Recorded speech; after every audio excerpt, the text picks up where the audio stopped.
Am revenit. Astăzi vom vorbi despre arhetipul taurului.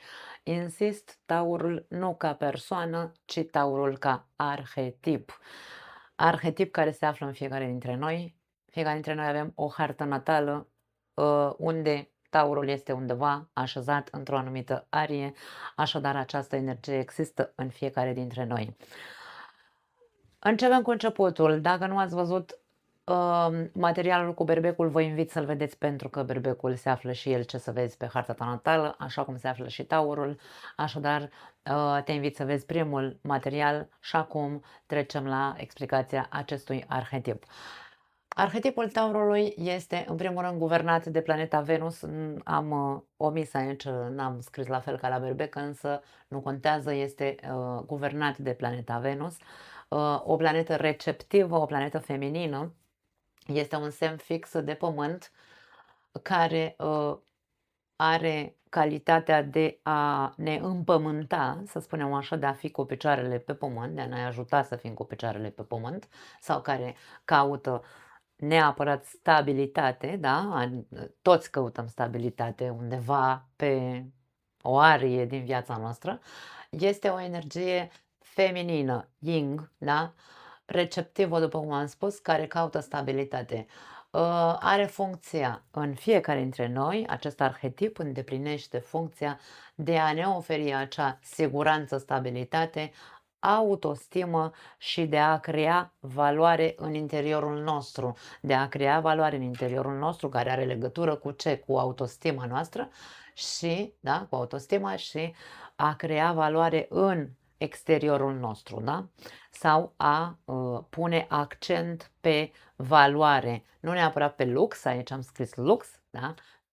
Dar să existe lucruri, persoane, situații, lucruri materiale, de ce nu, de valoare în viața noastră. Toți ne dorim acest lucru. Verbul acestui arhetip este eu am, eu susțin sau eu am, eu dețin, da? Am acumulat, eu am acumulat și acumularea este tipic taurină. Acumulat. Așadar, fiecare dintre noi avem nevoie, dragii mei, de această, hai să spunem că simțim nevoia să trăim o viață îndestulată, liniștită, stabilă, să um, creăm lucruri de valoare, de ce nu?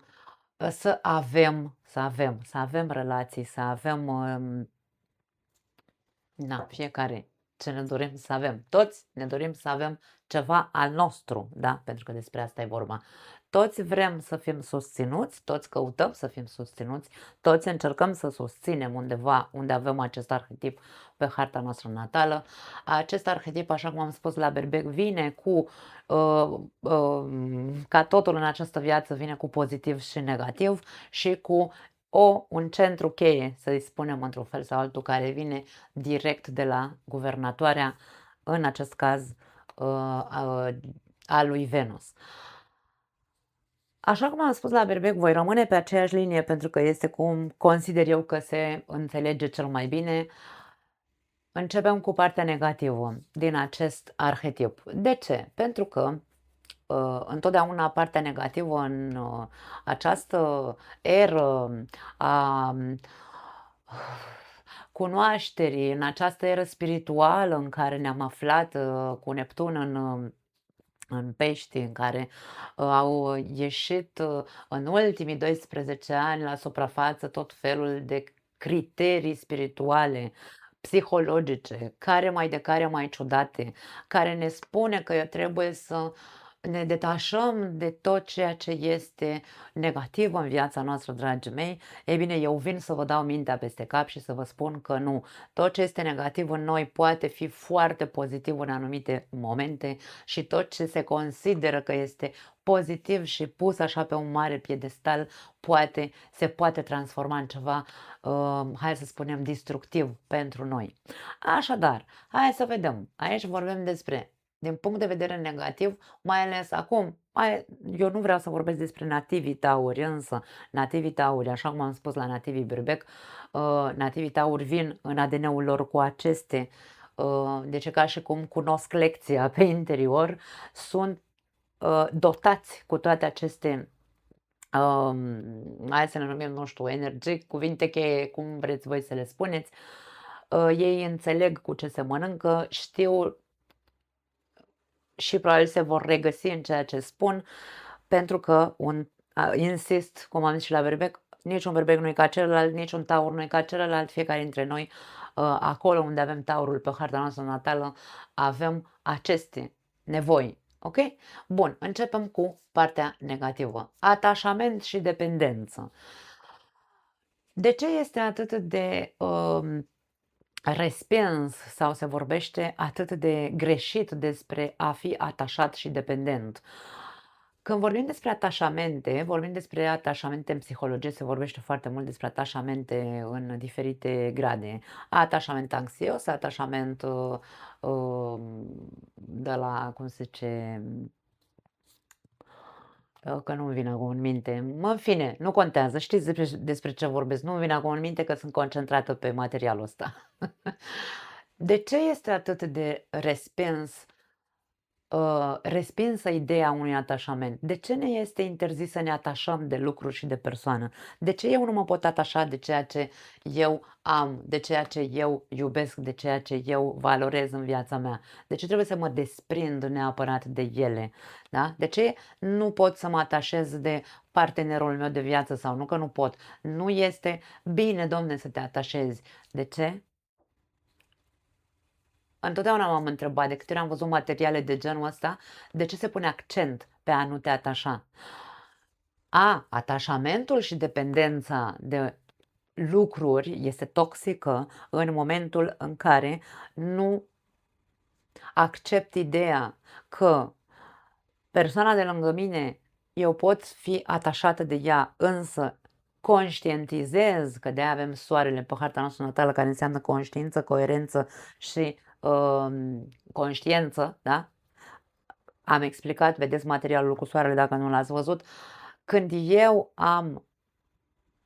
sunt coerentă, conștientă și știu, Doamne, indiferent cât de mult iubesc persoana asta și sunt atașat de ea, în momentul în care îmi face rău persoana asta, mă intoxică sau este toxică sau conștientizez că nimic nu e pentru totdeauna și că în orice moment se poate întâmpla orice și ca să mergem la cel mai realist lucru, realist nu este că mă părăsește, realist este că poate muri în orice moment acea persoană, asta nu înseamnă că eu va trebui să îmi interzic să mă atașez de persoana pentru că o să o pierd într-o zi, indiferent prin ce modalitate.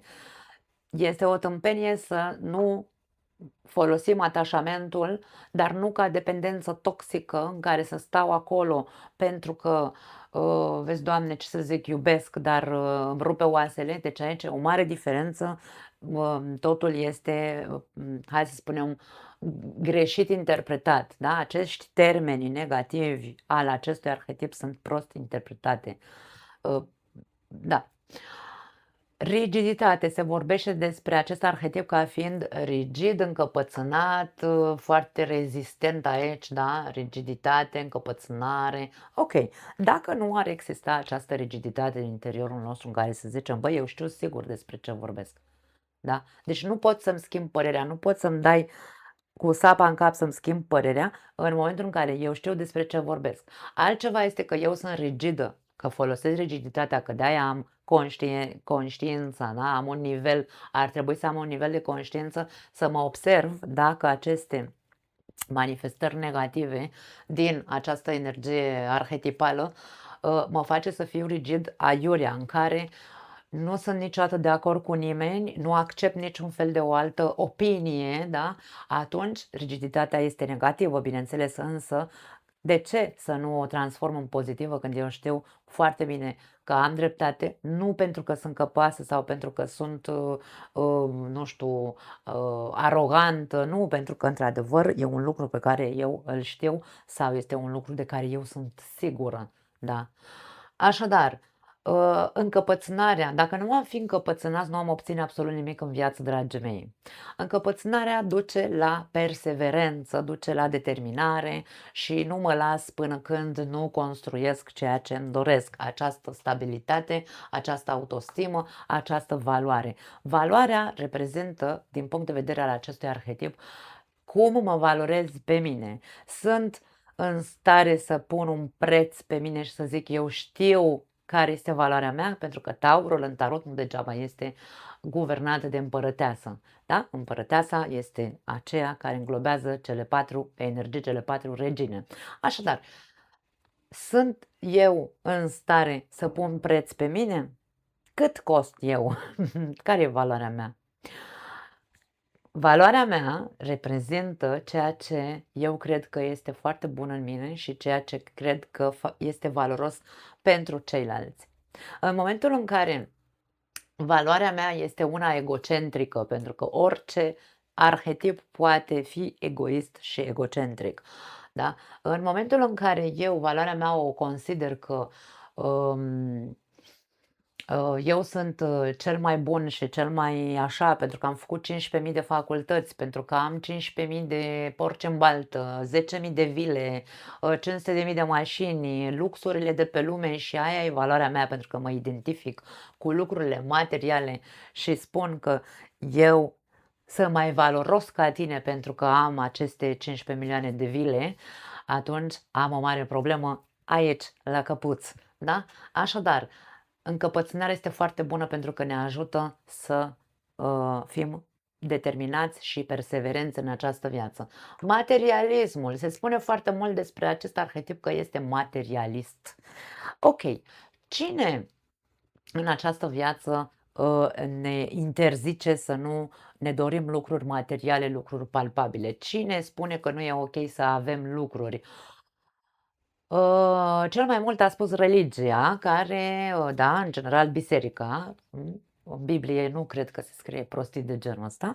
Eu am citit Biblia, dar eram foarte mică când am citit-o, nu am mai recitit-o pentru că eu am așa un soi de, nu respingere, dar este un soi de capacitate de a interpreta din mult mai multe cunoașteri, nu doar din religie, rămân doar acolo țintită în religie, ci am investigat prin toate soiurile de, hai să numim, curente spirituale, că până la urmă religia tot un curent spiritual este, și am pus anumite lucruri cap la cap în felul meu și eu mi-am făcut așa o viziune diferită față de viață, față de absolut orice în această lume, inclusiv față de partea materială. De ce este refuzată de acest curent spiritual numit religie, materialismul, adică partea materială? Vedem foarte bine că cei care vorbesc despre, da, aici vorbesc despre preoți, da, sau, da, preoți, că nu călugării nu au treabă, au doar preoții treburile astea materiale, da, în care în biserică la noi se vorbește, cel puțin în ortodoxism, se vorbește despre a fi bun, generos și a nu căuta să trăiești doar pentru a satisface partea materială, a face donații, a face nu știu ce, dar ei sunt plini de aur și de alte chestii care, fac o paranteză pentru că mă opresc aici de fapt pentru că nu vreau să intru în polemici. Bine, eu nu intru în polemici, cei care nu sunt de acord cu părerea mea este doar problema lor să facă ce vor cu ea.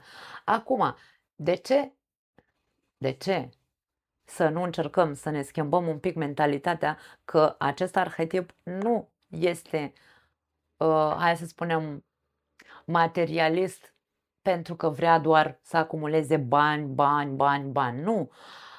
Cu acest arhetip, materialismul de care dăm dovadă fiecare dintre noi este de a construi această stabilitate și siguranță de care avem nevoie fiecare dintre noi. Nici un taur, acum vreau să iasă taurii la înaintare, cei născuți în zodia taurului și să scrie în comentarii dacă ei sunt materialiști ca să adune bani și saci de bani și saci de bani. Nu! Încearcă să își creeze stabilitatea și siguranța de care are nevoie, să nu se simtă să nu simtă frica că nu are peste 5 ani, 10 ani și așa mai departe, însă nu umblă disperat după bani și atât, nu. Taurul caută stabilitate în toate părțile. Acest arhetip ne face să ne dorim să avem de toate, nu doar bani. Așadar, rezistența despre care se vorbește în această zodie, în acest arhetip, rezistența se referă la faptul că suntem capabili, avem putere interioară să rezistăm, hai să le numim, să rezistăm pericolelor, să rezistăm uh,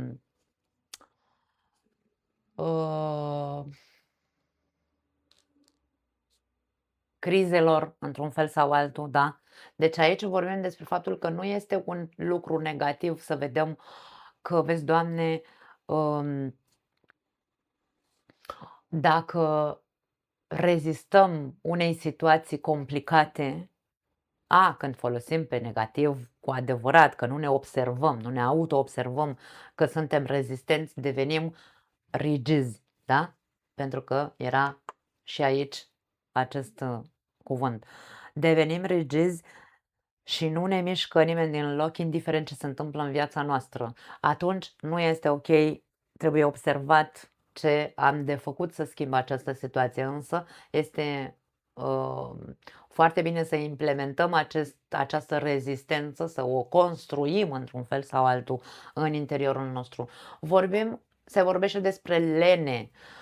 Nu aș spune că lenea este caracteristica acestui arhetip, dimpotrivă. Arhetipul taurului vorbește foarte mult despre muncă. Dacă încercăm hai să facem o analogie cu animalul taur, căruia popular îi se spune bou, boul a fost pus la joc din toate timpurile. A fost un animal de povară, a fost un animal căruia i s-a pus tot timpul în cârcă lucruri care să ușureze munca oamenilor. Așadar, acest arhetip vorbește de muncă silnică, de muncă grea.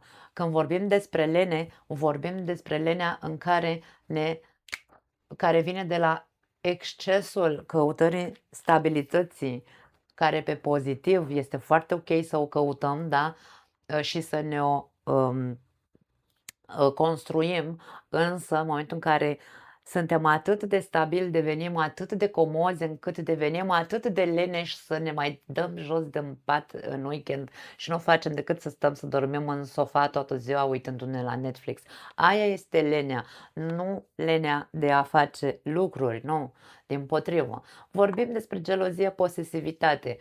Taurul, inclusiv ca animal, este un animal teritorial. La berbec n-am zis acest lucru, cu toate că și berbecul este un animal teritorial, însă este posesiv și gelos în ceea ce privește bunurile pe care le are. Pentru fiecare dintre noi, bunurile pe care le avem sunt proprietatea noastră. De aici vine această gelozie și posesivitate. Este un lucru negativ, gelozia și posesivitatea, când ajunge să ne domine, într-atât încât să nu ne lăsăm partenerul de viață să, nu știu, bărbații în general nu-și lasă femeile să se îmbrace într-o fustă mai scurtă, că vezi, Doamne, se uită alții după ea, sau nu își lasă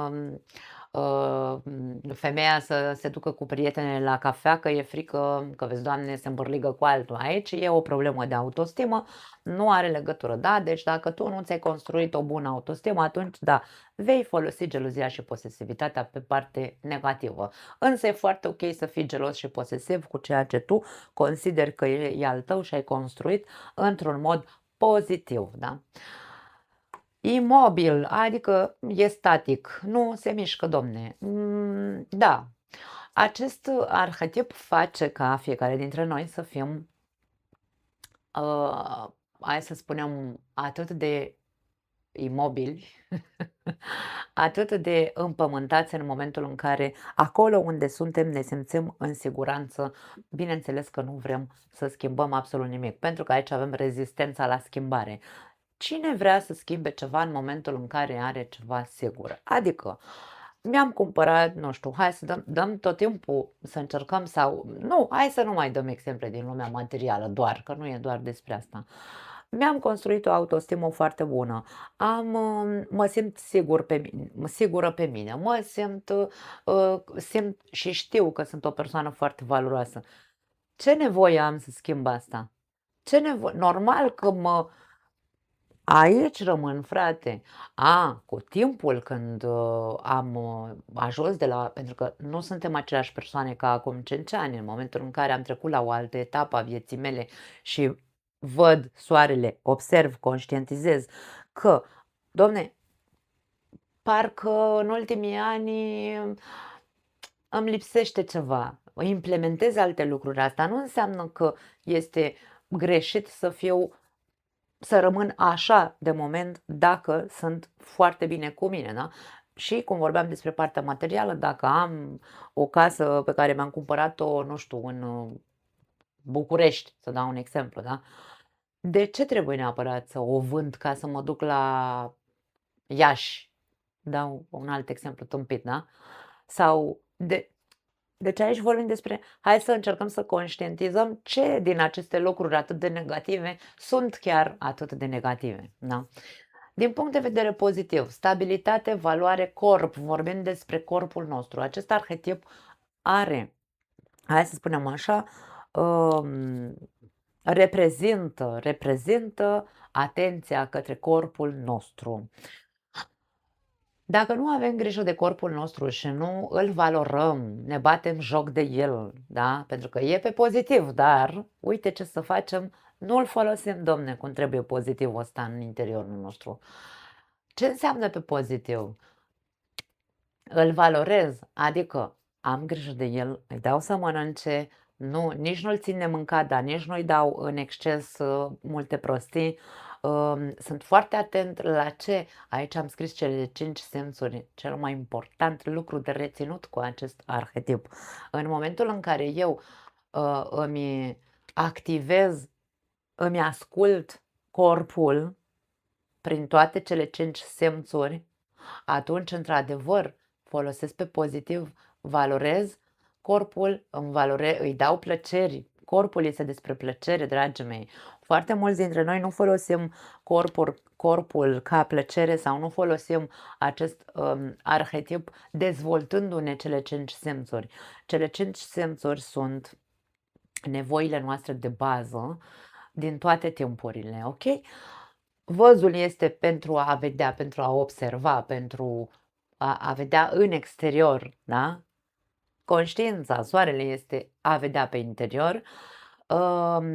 Auzul este pentru a asculta și nu doar a asculta, nu doar a auzi, atenție, da? E o mare diferență. Aud zgomote, însă ascult când celălalt vorbește cu mine. Când nu îmi folosesc ascultarea, am o mare problemă cu acest simț. Pentru că dacă nu ascult, nu înțeleg. Nasul, mirosul este despre ceea ce mă face să fac diferența între dacă este o atmosferă toxică sau o atmosferă plăcută. Miroase frumos în casa mea sau miroase a gunoi, când am aruncat gunoiul, de exemplu, da? Sunt în stare să mă miros pe mine. Băi, miroase corpul, trebuie să mă fac un duș, haide să vedem ce facem, da? Deci acest arhetip ne ajută să ne activăm aceste 5 simțuri. Ce alt simț mai avem? Gustul. Toate țin de corp și de valoare, pun plăcere, preț pe tot ceea ce mănânc, pe tot ceea ce trebuie să aibă un gust bun. Asta este nevoia pe care o avem cu acest arhetip, este de a ne oferi plăcere prin toate cele 5 simțuri și tactul prin piele, prin atingere, prin mângâiere, prin apropiere de celălalt, da? De aia vorbim despre senzualitate. Acest arhetip este arhetipul senzualității din interiorul nostru.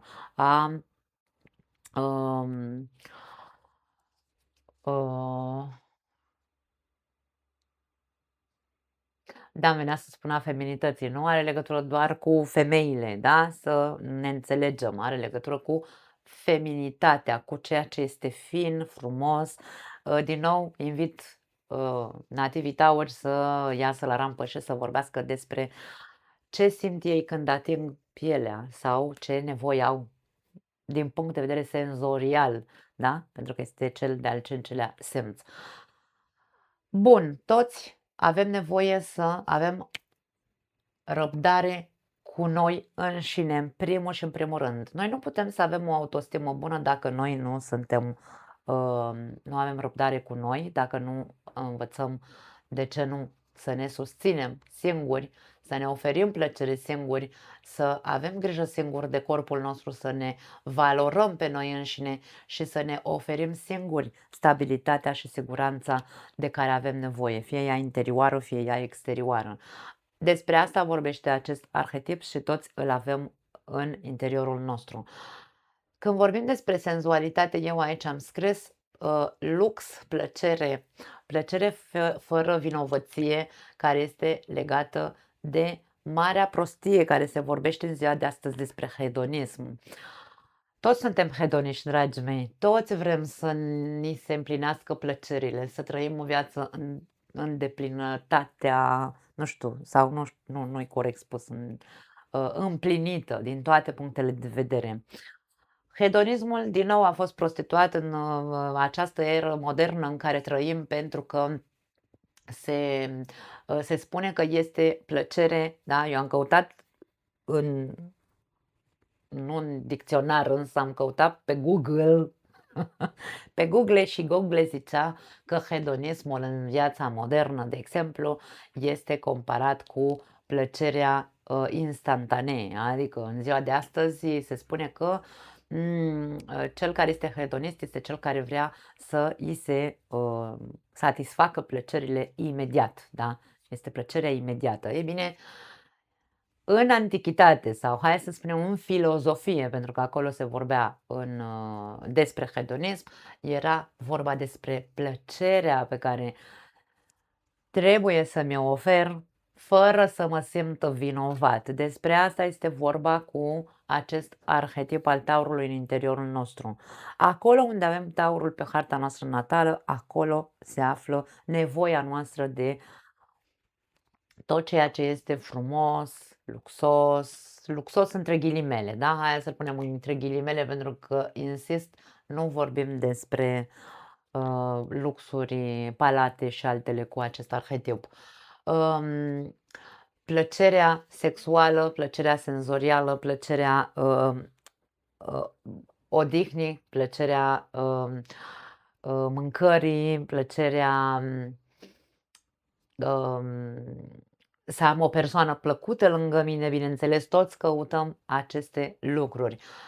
Că suntem, atenție, pozitivul se poate transforma în negativ, așa cum am spus, în momentul în care singurul lucru pe care îl folosesc în viața mea este stabilitatea și când am atins-o, ofer stabilitate cu orice preț și pot să ajung pot să ajung să pierd persoane, pentru că dacă eu cred că e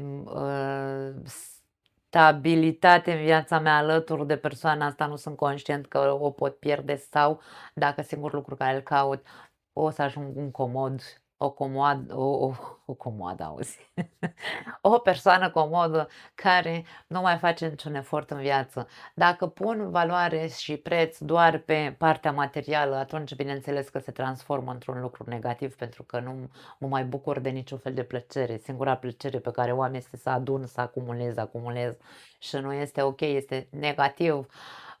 Siguranța, caut siguranță și stabilitate, în loc să caut în mine, caut în ceilalți. Aici trebuie văzut dacă partea asta pozitivă este într-adevăr pozitivă pentru mine sau nu.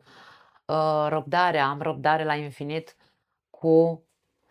Da, e foarte ok să avem răbdare, însă dacă am răbdare la infinit, mă desconsider pe mine. Trebuie să învăț într-un fel sau altul să mă înfurii, pentru că aici taurul, ca animal, este un animal, îl vezi pe pășunea lui acolo liniștit, el mănâncă iarba lui, n-are treabă, nu se bagă în viața nimănui, însă du-te tu și ațâță-l și încearcă tu să-l muți de pe pășunea asta pe pășunea cealaltă să vezi unde și cum iese furia acelui animal. N-am scris furia aici pentru că, na, uite, mi-a scăpat, însă mi-a venit acum inspirația. Așadar, toată acea răbdare pe care eu cred că o este pozitivă în mine și o folosesc excesiv de mult, nu face decât ca ceilalți să-și bată joc de mine și eu pe interior să mă înfurii. Și atunci când mă voi înfuria, voi distruge, pentru că animalul taur are, uite așa, o mare căpățână, niște coarne, este o tonă, 2 tone, 3 tone cât o avea și când îți dă un picior sau o căpățână, te-a aruncat, te poate rupe în două. Așadar, vorbim despre o forță de distrugere imensă și asta este furia taurină, să spunem așa, care, insist, se află în fiecare dintre noi. Să avem răbdare cu noi însă, să avem răbdare în limita posibilităților, să zicem, nu în detrimentul nostru, da?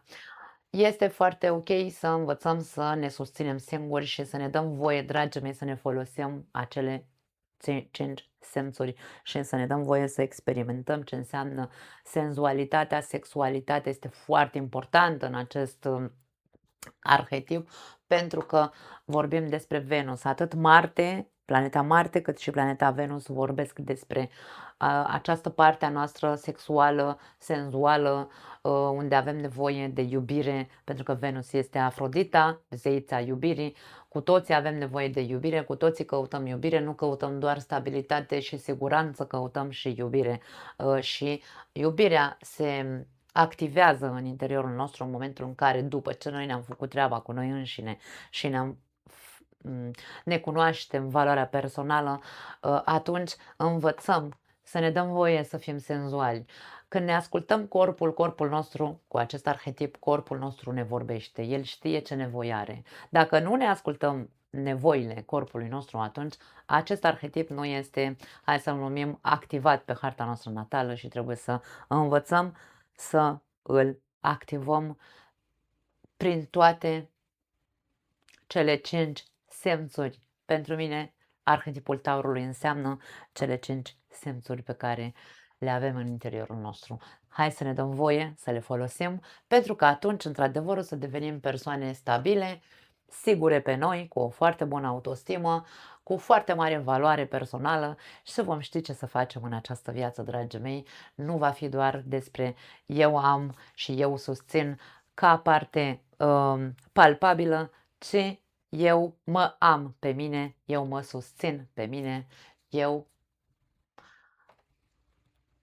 am acumulat cât am avut neacumulat, însă pot să fiu și în continuare generos cu ceilalți, pentru că ceea ce eu voi valora cu acest arhetip este ceea ce eu valorez, este ceea ce eu am în mine ca valoare. Așadar, cam despre asta este vorba, din punctul meu de vedere, bineînțeles, în privința acestui arhetip. Nu mai am altceva pentru voi, vă aștept la comentarii, dubii, dacă aveți, voi încerca să vă răspund cât de bine pot. Vă pupăcesc și ne vedem cu arhetipul gemenilor. Ceau!